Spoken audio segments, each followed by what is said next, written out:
Sektor yang baru, yang benar-benar baru di tahun ini adalah servis satu. Ini kuotanya 101 saja. Jadi memang kuota ini tidak terlalu besar, tetapi ini ada 12 subkategori. Di antaranya adalah, saya membacakan versi Inggris saja ya, kawan-kawan sahabat migran, yaitu adalah pembersihan limbah, konstruksi, dan bangunan. Kemudian penanganan material untuk daur ulang. Kemudian yang ketiga, penanganan atau penyimpanan barang-barang yang didinginkan. Kemudian yang keempat adalah terkait dengan penerbitan buku dan majalah. Yang kelima, itu pekerjaan yang terkait dengan perekaman musik dan suara. Yang keenam, tukang pembersihan umum bangunan. Yang ketujuh, itu pengumpulan, pengolahan, dan pemisahan limbah sisa produksi. Yang kedelapan, itu adalah penanganan pemilahan makanan, minuman, dan rokok. Yang kesembilan, penanganan barang grosir, makanan segar, kering, asin, dan beku. Yang kesepuluh, Hmm. kegiatan kurir, ya pengantaran.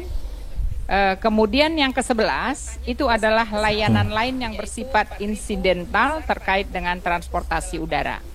Yang ke-12 itu adalah penanganan kargo udara dan darat. Dan sektor servis 2 itu kuotanya juga sangat besar sekali, yaitu 4.000 sebesar 4.782. Itu terbagi dari dua subkategori, hotel, resort. Hmm. Ini pekerjaannya adalah penanganan pekerjaan di hotel, di resort, dan akomodasi lainnya termasuk fasilitas dapur. Nah, untuk sobat migran, ini adalah bukan yang seperti pekerjaan di hotel-hotel, misalkan resepsionis, ya, atau dia nanti misalnya apa itu melayani tamu-tamu, tidak seperti itu. Tapi lebih kepada ini adalah ya yang mengurusi room hotel, ya mungkin saja mereka ini juga adalah nanti di ruangan meeting, kemudian pembersihan, kemudian juga memasang apa namanya spray, Oke, kemudian baik teman-teman semuanya, kita sudah menyaksikan ya. Ini nanti teman-teman saksikan fullnya di live PP2M Humas ya. Ini videonya ada panjang, ada 1 jam lebih. Nanti rekan-rekan bisa detail lengkapnya di sana. Nah, kita bahas masalah yang industri sektor baru, yaitu servis 1 dan 2. Ya, ini ada banyak sekali. Tadi ada 12 poin sudah disampaikan oleh beliau dari PP2MI langsung. Nah, kita akan mengupas itu sedikit ya teman-teman semuanya. Oke, setelah melihat dan mendengar dan memahami apa yang setelah disampaikan dari PP2MI tadi ya, bahwa mengenai visa S9 itu adalah visa non profesional atau non skill. Jadi teman-teman bisa bernapas lega dan tidak perlu khawatir ya. Karena itu artinya semua pekerjaan dengan visa 9 jadi rekan-rekan bisa dilakukan. Jadi belajar 1 hari 2 hari udah bisa, sudah lancar. Itu pada umumnya untuk visa ini. Tadi dibahas juga mengenai yang perhotelan ya. Nah, yang di perhotelan itu bukan di bagian-bagian yang seperti resepsionis di depan, bagian-bagian yang enggak, tapi itu lebih ke kayak mungkin kalau saya memahami itu lebih ke ini ya, kayak cleaning service gitu ya. Yang misalnya di bagian ruangan bersih-bersih spray atau apa, mungkin di dapur seperti itu. Sama juga ketika yang tadi ini yang di bagian restoran ya, itu nggak di depan nggak di, tapi mungkin itu di bagian-bagian yang sekiranya kawan-kawan yang non skill itu bisa dikerjakan, mungkin bersih-bersih atau apa gitu ya.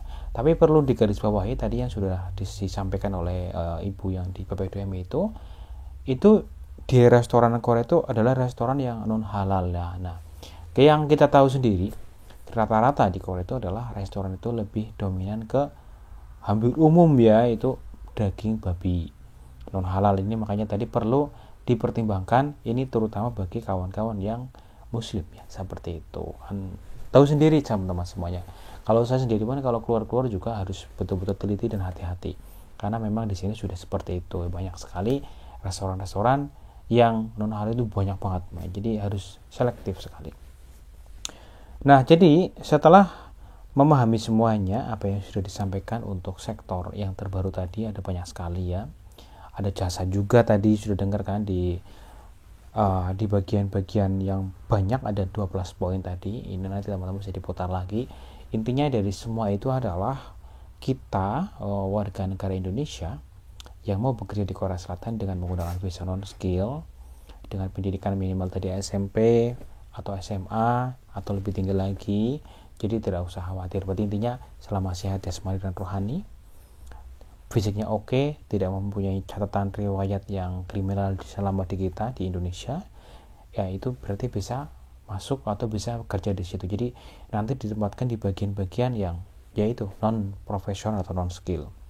Kalau di hotel mungkin lebih ke ini ya, kayak seperti cleaning service, mungkin kurang lebih seperti itu. Kalau di bagian restoran ya itu ya mungkin di bagian-bagian bersih-bersih atau apa kayak gitu, cuci piring atau mungkin bersihin apa ya sesuai dengan standar pekerjaan yang ada di situ. Ini untuk yang visa ini. Nah, jadi kawan-kawan semuanya mengenai sektor baru ini sudah sangat jelas sekali yang sudah disampaikan tadi di PPDMI, dan ini luar biasa sebenarnya teman-teman. Di era yang sekarang PPDMI itu sekarang lebih luar biasa publis. Jadi kalau ada masalah di publik, jadi kita bisa tahu, masyarakat awam itu bisa menelan informasinya gitu loh. Jadi enteng sekarang, lebih enak prosedur bekerja ke luar negeri. Jadi itu aja teman-teman semuanya. Jadi siapkan data diri rekan-rekan untuk pendaftaran besok di ujian tahun ini seperti